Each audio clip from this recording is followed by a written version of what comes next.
The institutions that have made real progress, the main thing they have is consistency and care. You don't need to have a ton of money or have been around for a long time or have legacy donors. It's probably better if you don't. The main thing you have to do is focus on it, keep focusing on it, and care about it. And that's harder than it sounds. Hi, I'm Tim Schneider, and this is The Art Angle, a podcast from Artnet News where the art world meets the real world, bringing each week's biggest story down to earth. Inside the art world, one of the defining narratives of the past decade has been a renewed push for gender and racial equity. Much of the attention in this realm has focused on the dramatic overrepresentation of white male artists in everything from museum collections and exhibition programs to auction sales and gallery rosters. Overtures to correcting the imbalance have been so prevalent in trade media headlines, institutional marketing, and day-to-day conversations that many, if not most, art professionals seem to feel confident that the industry is slowly but steadily reversing generations of deeply embedded racism and sexism. But how much has the art world really rebalanced the scales? It turns out that the answer is much less than we hoped, at least if we look past the hype at the actual data. Enter the latest edition of the Burns-Halperin Report, a multipronged, data-led project helmed by Charlotte Burns, the veteran art journalist, podcaster, and founder of Studio Burns, and Artnet News executive editor Julia Halperin. At the core of the Burns-Halperin Report is a one-of-a-kind database encompassing hundreds of thousands of entries painstakingly compiled from U.S. museums, global auction houses, and top commercial galleries. The data quantifies how little has changed for artists in three historically underrepresented demographics since as far back as 2002. It also leaves the rest of us facing a lot of hard questions about why the art trade at large believes it's doing so much better at neutralizing its biases than it actually is. On this week's episode, Charlotte and Julia join me to walk us through the report itself, how it came together, and what it all means. Charlotte Burns, thank you for joining us on The Art Angle. Thank you for having me, Tim. And Julia Halperin, welcome back to The Art Angle. It's good to be back. Always a pleasure. So this is a fascinating project that you two have created, produced, and I want to divide the conversation into two pieces. First, I want to talk about the origins and the process of creating the report. And second, I want to talk about the findings themselves and what they tell us about the current state of the art industry. So on part one, then, there's a huge difference between choosing to investigate ethnic and gender imbalance in the art industry in some way and choosing to investigate it like this.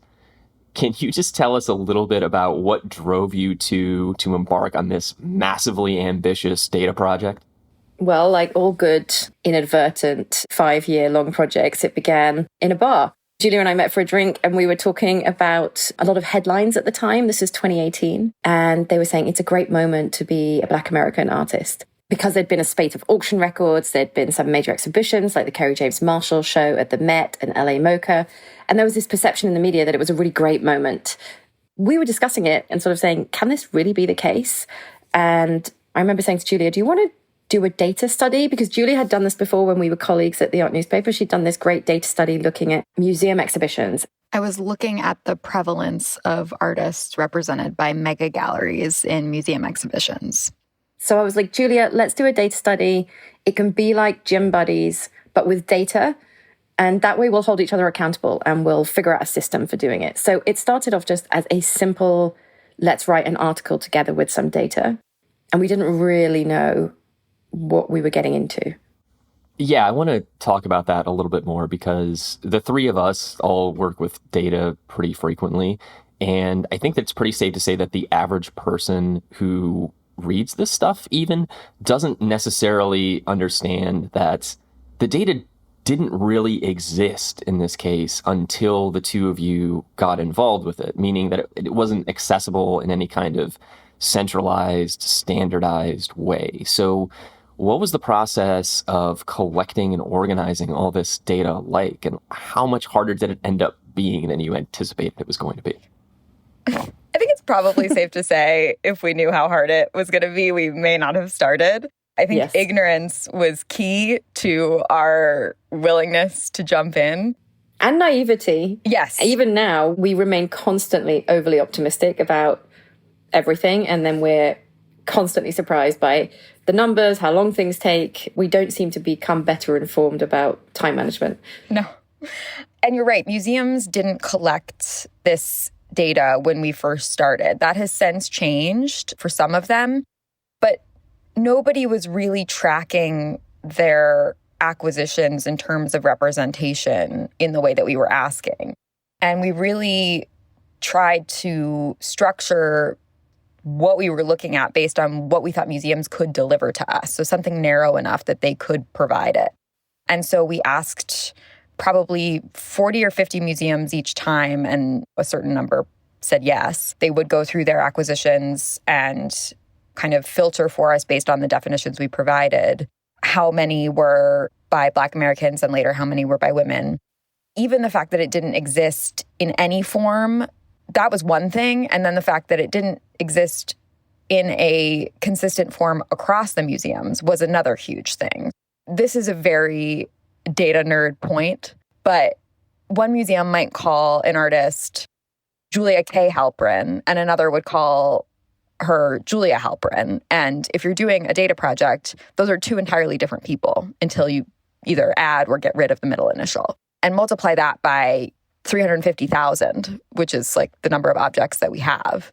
And you can see why it took so long. Also, because the data doesn't exist, people have to do it themselves. It's not really very iterative in its current form. And it also means that it's very, very easy for one or two rogue names to creep in. And so every edition of the dataset, one of the most, I'm sure, Julia, you'll agree with this, one of the most depressing moments for us is when we sit and we do a final clean, which we always call a final clean, even though there's another 500 to come.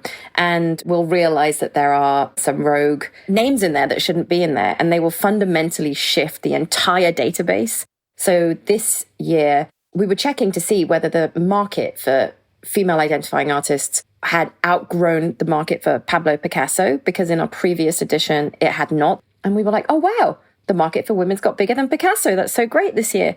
And then as we were reorganizing the data and filtering it in different ways, we realized that 3 men had made it into the list: Ed Ruscha, George Baselitz, and Juan Gris. And the Baselitz was especially gutting because, of course, Baselitz said the market doesn't lie, women can't paint. Taking those 3 men out of the data set brought the entire market value down by around $500 million and brought the entire market for all female artists across all genres and all periods of time back under Picasso. Just 3 names. So the cleaning is frustrating because literally 3 names can change the market by that size, or the acquisition numbers by that size, because fundamentally the data sets that we're looking at are so small that they can be shifted by one Ed Ruscha, one Baselitz. Now, this is the 3rd edition of the Burns-Halperin Report, and each one has been a little bit different than the last. Just so our listeners have the context, what was the focus of the first report versus the second report before we even get into what you've produced this time? The first time we looked at Black American artists from 2008 to 2018 across 28 museums. And the second edition, we looked at female identifying artists from 2008 to 2019 across 26 museums. And in doing those data sets, we realized that for this edition, we wanted to make consistent the museums and we wanted to make consistent the questions. There are just things we learned along the way by getting it wrong that we wanted to try and get right this time. So we realized we should have consistency between the data sets, between the museums we ask. There are certain questions we didn't ask the first time that an artist pointed out to us the second time when we were talking to them about their figures. They said, well, are you looking at whether it's a gift or a purchase by the institution? How is the work entering the museum? And we hadn't been asking that. So there were certain questions like that that we wanted to bring in and make the data set more robust, because what we realized is that our definitions are flawed and difficult. But actually, if we want to expand the data set in any way going forward, we're going to need to build a kind of interactive database that can be layered to bring in other identities and categories as well. Got it. So from the standpoint of people who are going to be using the database, your perspective was, we want to make this more robust, more consistent, easier to use. Just in terms of the overall scope of this thing, I think you said earlier 350,000 objects are now in the database. Is that it? Or like, what else is there beyond that? We realized the failing of the second edition is that the two datasets didn't talk to each other. We couldn't look at the two datasets in parallel. We could deduce a figure to look at Black American female identifying artists, but we couldn't drill down into that data. We could just get a percentage from an overlap number. And so we wanted to look more closely at intersections. So it's 3 distinct data sets for the museum database from 2008 to 2020. We're looking at Black American artists, female identifying artists, and Black American female identifying artists across 31 museums, 9 of which were not previously in our other studies because we were a little bit too coastal before, and we wanted to make sure that we had a broader geographic diversity in the data. Like Julia said, it's almost 350,000 objects, 6,000 exhibitions. And then there's the market data, obviously, which moves from 2008 to mid-2022. That's international auction data. We also have data from galleries. We approached 4 of the biggest galleries, Hauser's, Werner, Pace, and Listen, and asked them to break down their representation and revenue proportionally. And we also have commissioned way more writers this time and brought in a lot more opinion pieces, because what we realized is that if we were trying to contextualize things the first couple of goes around, it would just be important this time to center people who are making change, who are grappling with those issues, and really focus it on them and their voices, as opposed to the voices of people who are going, well, is it really that bad? Have you guys considered this? Maybe there's just fewer female artists in the world. I think your data is getting it wrong. So we're not really trying to convince people of the data, because we figure if you don't know by now that there's a problem, you probably haven't been paying attention. We more wanted to focus it on how to get to change. So in a way, it's become more of a advocacy project. That seems like a great way to segue into what this advocacy project actually says in terms of the data itself. So I want to go category by category through the 3 groups that you mentioned. But before we do that, how would you summarize the grand takeaway of the new study as a whole? I think it is that our perception of progress outpaces reality by a great deal. I think this whole exercise has really, for us, been a lesson in not taking a sentiment analysis as truth, not taking totemic events or high-profile examples as emblematic of structural change. And I think it's just sort of made me not trust myself in a way I think is actually quite valuable. And I think if we can get other people who are easily swayed by sentiment to question that, it will be successful. Okay, so let's dig into the findings about female identifying artists first. So on the institutional side, your data set consisted of acquisitions and the exhibition programs of 31 U.S. museums between the years of 2008 and 2020. So what proportion of those acquisitions and exhibitions were focused on the work of female identifying artists? Acquisitions are around 11%, so it falls dramatically short of women's actual population in America. Exhibitions are 14.9%, so we see that exhibitions are always slightly ahead because it's where curators probably have a little bit more sway. They don't have to use special funds, they don't have to get things through acquisition committees, and also, if you want to be a little more cynical about it, sometimes it's a way to signal change that isn't necessarily entering the museum itself. Right, and so those are aggregate numbers for the entire sample period. How has the acquisition rate in particular fluctuated from year to year? Like, are there any signs of progress if you just say, oh, we're only going to isolate this down to the past 2, 3 years, 5 years, whatever it might be? So I think one of the most shocking facts to people is that acquisitions at museums of work by women actually peaked in 2009, and it has been downhill from there. But it is true that you see an uptick as you get a bit closer to the present. And there are signs that social movements can have ripple effects on collecting. So even though acquisitions peaked in 2009, they started to approach that level again in 2017 and 2018, which notably is after the Me Too movement took hold. And you also see that exhibitions of female identifying artists increased slowly to a high in 2018. And even though they fell slightly in 2019 and 2020, they were still higher than when we started out in 2008. Okay, so there is an argument that there are at least some glimmers of progress, or like more sustained progress, perhaps, than this spike that you had in the first decade of the 21st century. I don't know that I'd call it progress. I think that what happens is there are these big social moments like Me Too. It's back to Julia's point about perception, that people talk about them as being seismic and saying, you know, there's a before and after, we're in a post-Me Too world. Actually, what we see is that there are a couple of years of slightly increased activity, and it doesn't bed in, and it isn't dramatic. It's just that it maybe feels dramatic to people because it's different, but it remains different. It remains an outlier. It's not consistent growth by any stretch of the imagination. So it's more that there is an immediate impact created by external social movements, and then it sort of ebbs away again. Yeah, I think that was one of the key takeaways for us looking at the numbers, is that you do see these moments of change, but I think we think that that raises the sea level forever. And in fact, that doesn't seem to be the case.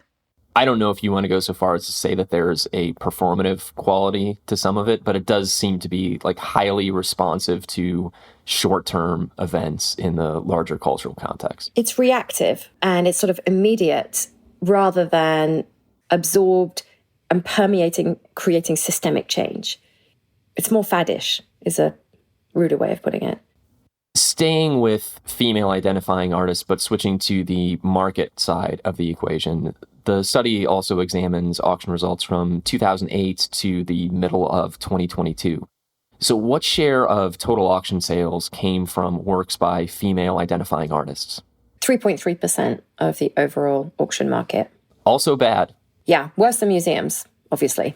Yeah, which is surprising to me, I guess, just because of the fact that museums have so many more layers of bureaucracy, and I would think that it would be harder to implement change in a broader sense, whereas in a market context, if you're a collector who wants to buy something, you just buy it. You don't necessarily have to get it approved by anybody else.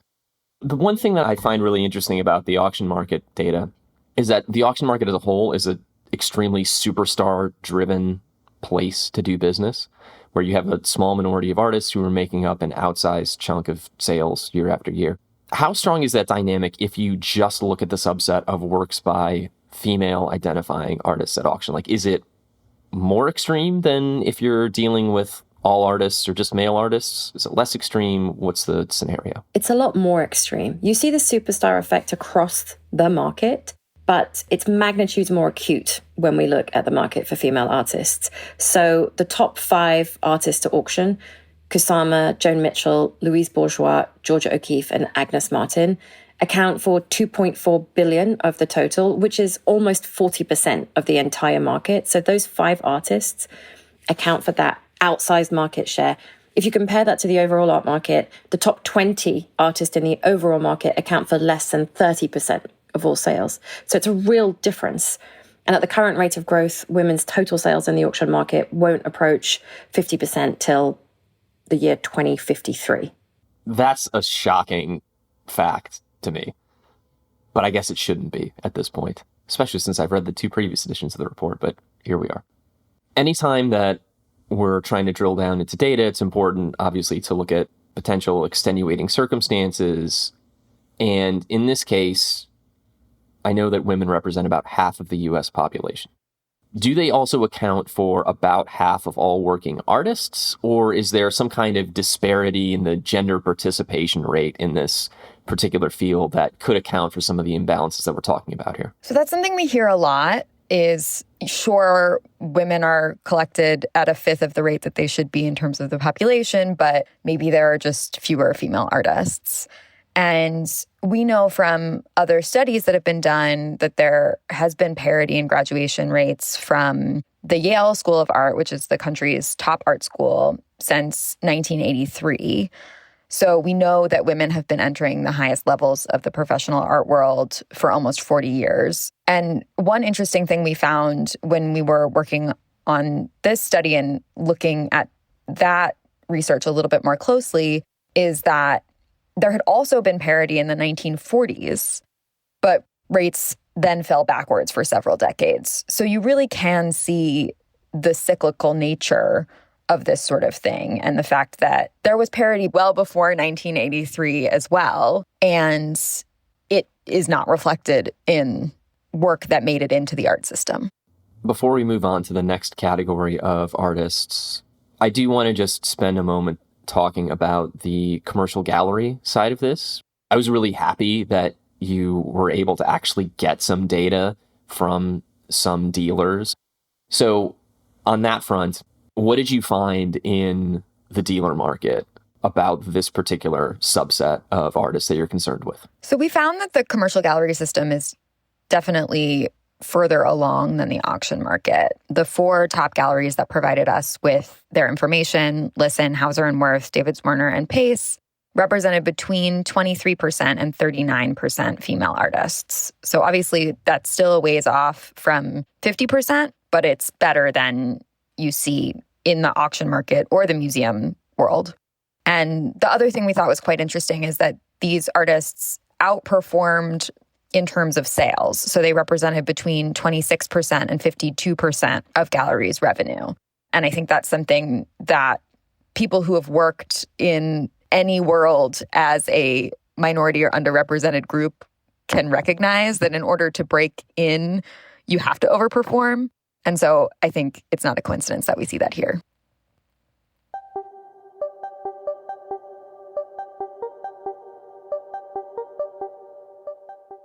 So let's move on to the data about Black American artists. First, within those 31 U.S. museums that we've been talking about, how did Black American artists fare in terms of acquisitions and exhibitions? 2.2% of acquisitions and 6.3% of exhibitions between 2008 and 2020 were of work by Black American artists. So those numbers are still really small. And how does that compare to the proportion of Black Americans in the larger population? First, I will say that data is quite hard to find, but we did find a 2014 analysis of U.S. Census data that found that 8% of working artists in the United States were Black. Okay, so if we want to take that study at face value, then Black American artists are still underrepresented in the context of the art world, or at least in the institutional world so far. Correct. You found in the data that institutional collecting and exhibiting of the work of Black American artists peaked in 2015. Now, on one hand, it seems like that dovetails with what you were talking about earlier in terms of broader social movements being able to have this at least short-term effect on behavior in the institutional world, right? Yeah, it is and it isn't. Again, you see that impact of broader social movements. So the biggest jump took place between 2014 and 2015, when acquisitions of work by Black American artists spiked almost 200%, following the founding of the Black Lives Matter movement in 2013. But it's also random. 2015 is the peak year for acquisitions. That's largely due to the National Gallery of Art's acquisition of the Corcoran collection, rather than a growth across institutions systemically.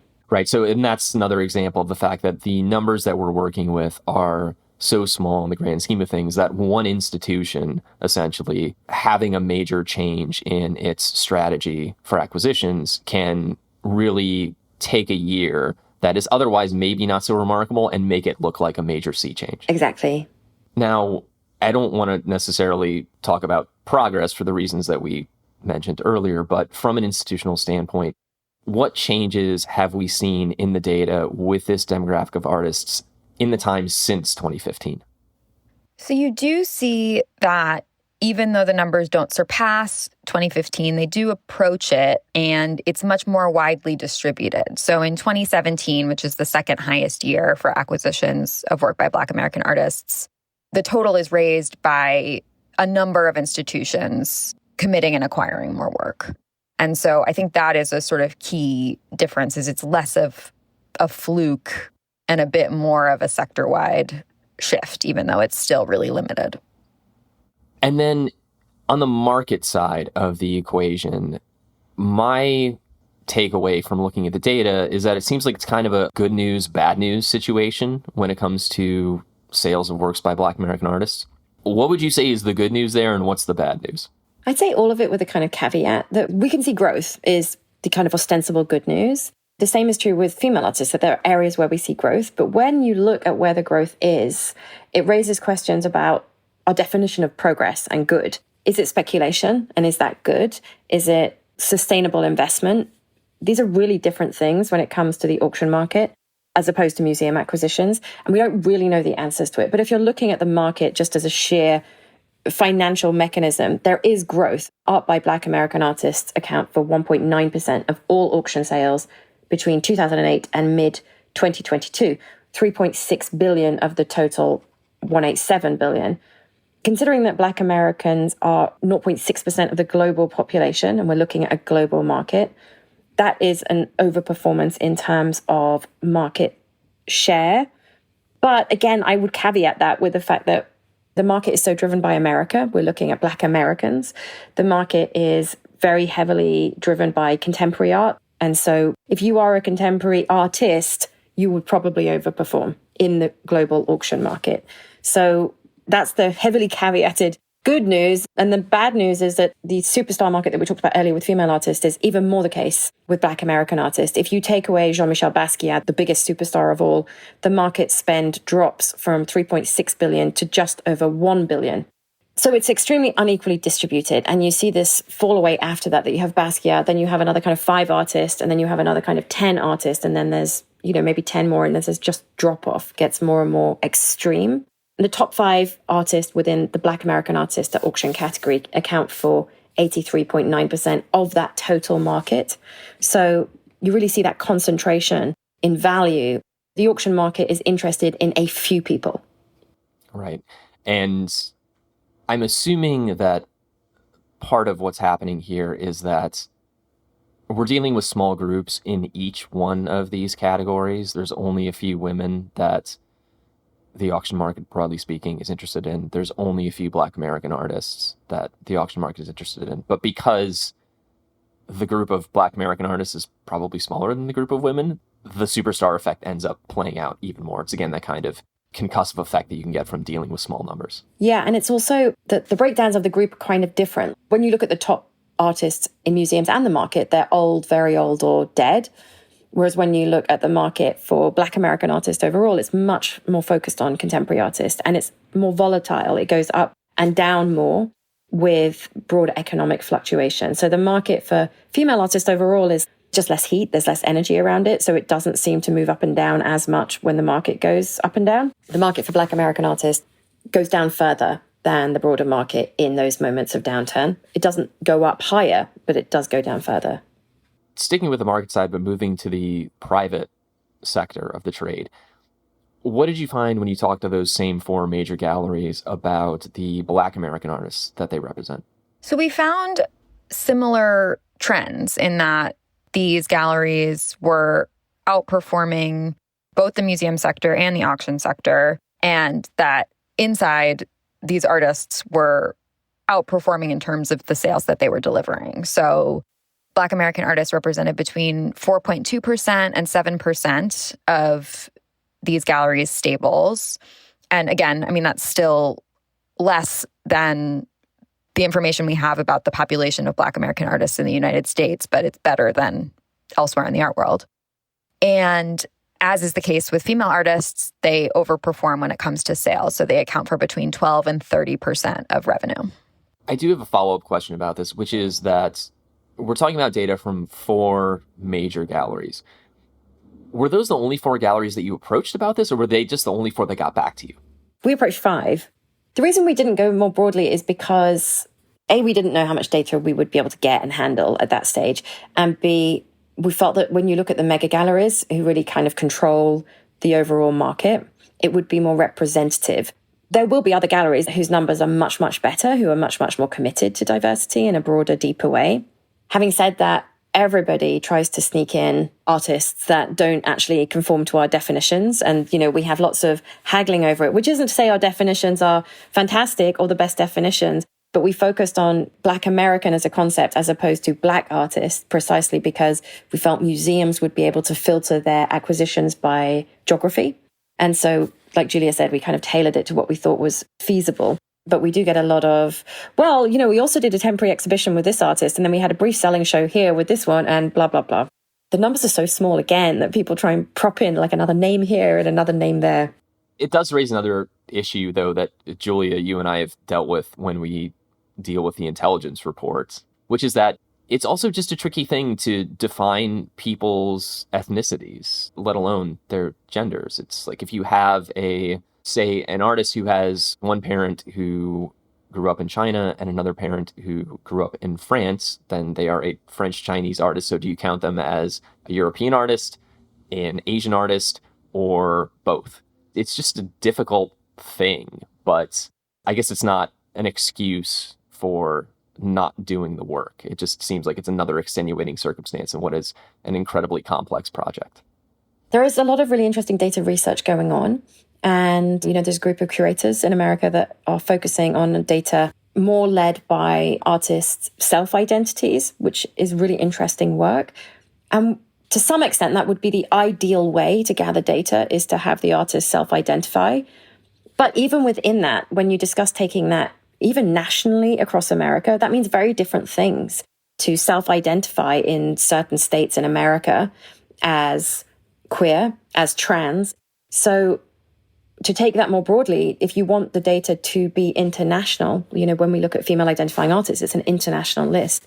If you're looking at countries in the Middle East, for instance, there are artists who wouldn't identify certain ways. And if you're taking the list forward and backwards in time, when you look at artists from the mid-20th century, we know that a lot of those artists were gay, but they and their heirs do not identify that way. So it's so difficult to try and figure out how to define people, because obviously it's fluid and data isn't fluid. But we try and focus on the art of the possible. We don't think this is the best possible data ever, but we do hope that it is a mark in time and another step on the way to trying to figure out how to do it better. Yeah, I would say we're very aware that that is the flaw that's baked in. The fact that identity is complex and mutable, and these numbers do not have room to reflect the complex nature of identity. But I think we feel strongly that some information and sense of where the wind is blowing is better than none, because if you don't have any somewhat objective sense, you can just be swayed by your own hunches, and that is where problems arise. That's where we started, is we realized when we did this data study that when we were talking to people, for all those many years of being a journalist before that, when I would write articles about progress or commission them or edit them or interview or report, essentially what I was doing was asking people how they felt about things, what their emotions were. Did they believe in progress? And the art world tends to believe very strongly in its own progress. And actually, much more so than the general population, the art world really self-identifies as a progressive industry. And it's actually a very conservative industry. It's very slow to change because the systems are built on, systems that are hundreds of years old that are themselves patriarchal and suprematist and all of these things. So kind of grappling with that is an enormous undertaking. And we understand that we're getting it wrong constantly. Even the fact that we point to demographics, as one of our writers points out in our op-eds, well, we know that the Middle Passage resulted in multiple deaths. There have been enormous genocides of native populations, of African populations, of Black American populations. So even when we look at demographics, those figures are flawed. Yeah, that's ultimately the dilemma here, is that it is hard and it is always going to be inexact. But the alternative is that you just don't do anything, which for me is not really a good alternative.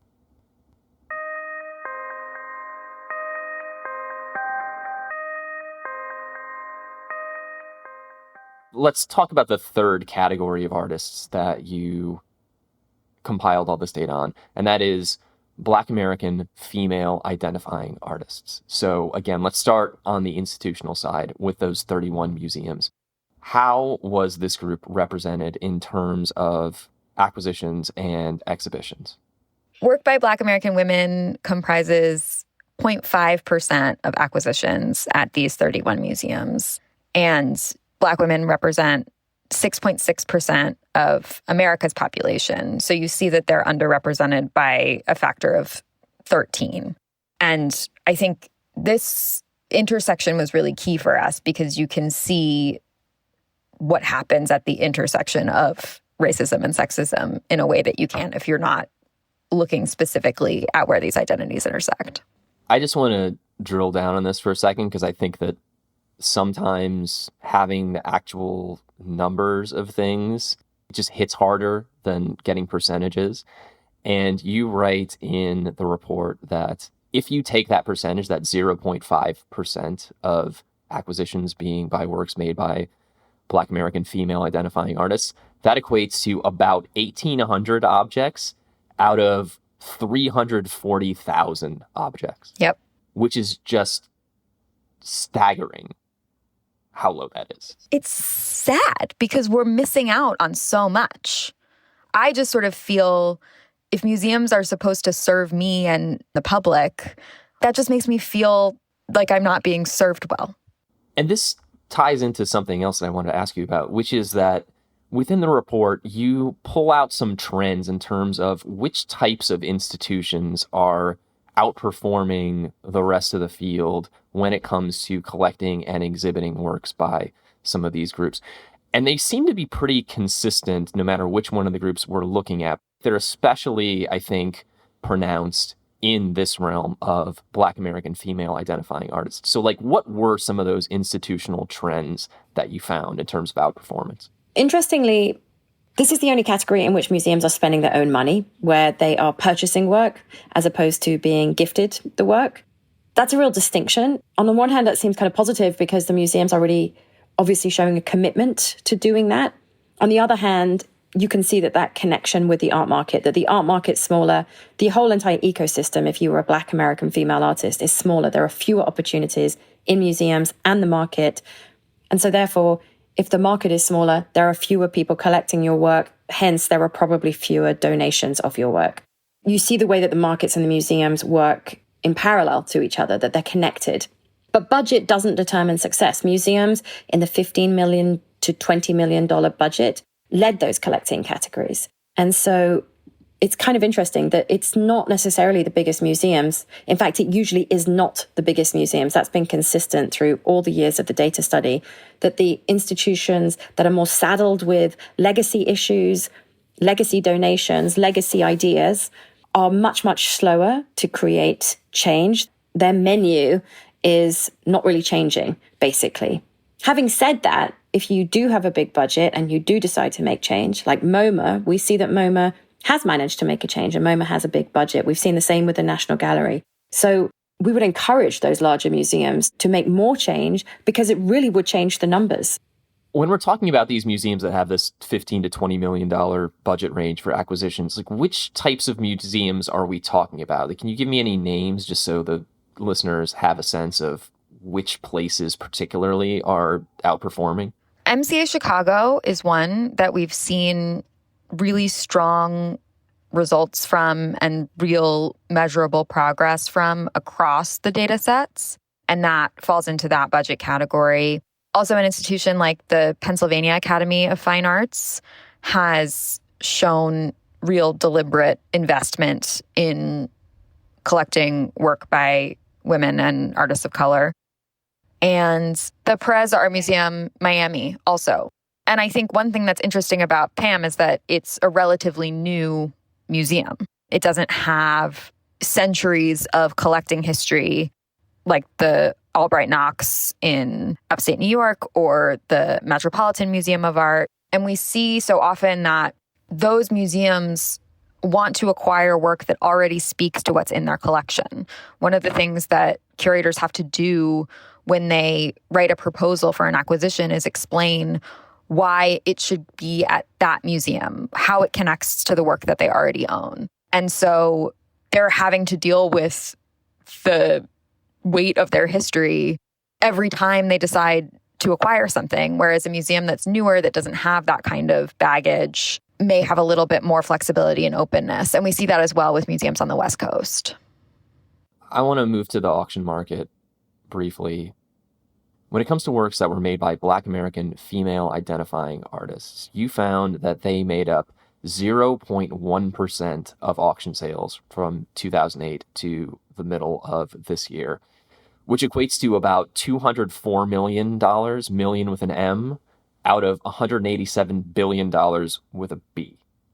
One thing that was interesting about this to me was that you found that the results for Black American female identifying artists skewed much younger, or at least somewhat younger than the other groups.